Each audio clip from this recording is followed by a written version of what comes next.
ربیع الاول کے شروع ہوتے ہی پوری دنیا میں محفل میلاد کا سلسلہ شروع ہو جاتا ہے۔ برطانیہ بھر میں ثنا خان کے مختلف پروگرامز میں شرکت کرتے ہیں۔ اسی سلسلے میں منہاج القرآن مانچسٹر کے زیر اہتمام ایک شاندار محفل میلاد کا انعقاد ہوا، جس میں پاکستان سے آئے ثنا خان سید خالد حسین شاہ، سید طاہر شاہ تومزی، شہباز قمر فریدی اور قاری کرامت علی نعیمی نے شرکت کی۔ اسی کا حوال دیکھیں گے مانچسٹر سے تنویر نقوی کی رپورٹ میں۔ وَبَشِّرِ الْمُؤْمِنِينَ بِأَنَّ لَهُم مِّنَ اللَّهِ فَضْلًا كَبِيرًا۔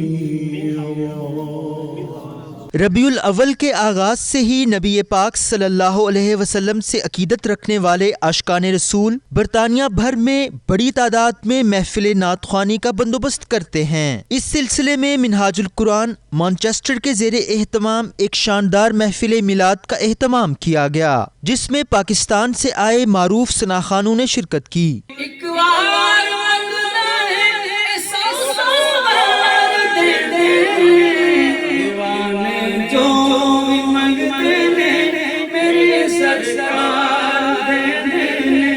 ثنا خانوں نے حضور صلی اللہ علیہ وسلم کی شان میں ہدیہ نعت پیش کیا، جسے سن کر حاضرین پر وجد طاری ہو گیا اور فضا مرحبا مرحبا کے نعروں سے گونج اٹھی۔ پاکستان سے آئے مہمانوں کا کہنا تھا کہ انہیں برطانیہ میں اوورسیز پاکستانیوں سے جو پیار اور محبت ملتا ہے، اس سے ان کے حوصلے بلند ہو جاتے ہیں اور اپنے پیارے نبی کا ذکر کر کے انہیں قلبی سکون ملتا ہے۔ منہاج القرآن انٹرنیشنل مانچسٹر آج عید المیلاد النبی کے پرمسرت موقع پر الحمدللہ ایک زبردست ایونٹ ارینج کیا ہے، جس میں نوجوان نسل بھرپور شرکت کرے گی، فیملیز بھی آ رہی ہیں الحمدللہ، اور ہماری خواہش ہے کہ سارے لوگ اس کے اندر حضور صلی اللہ علیہ وسلم کے مبارک دن کے لیے سب تشریف لائیں اور اپنے قلب کو منور کریں۔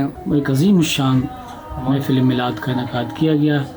دعا ہے کہ اللہ تبارک و تعالیٰ اس ادارے کو مزید ترقی عطا فرمائے اور حضور شیخ الاسلام کو مزید ترقی عطا فرمائے، اور ہم سب کو نبی کریم صلی اللہ علیہ وسلم کے نقش قدم پر اور ان کی سنتوں پر چلنے کی توفیق، ہمت اور طاقت عطا فرمائے۔ اس موقع پر علامہ حافظ عبدالسعید نے عید میلاد النبی صلی اللہ علیہ وسلم کے حوالے سے خطاب کیا اور لوگوں کو رسول اللہ صلی اللہ علیہ وسلم سے محبت کا درس دیا۔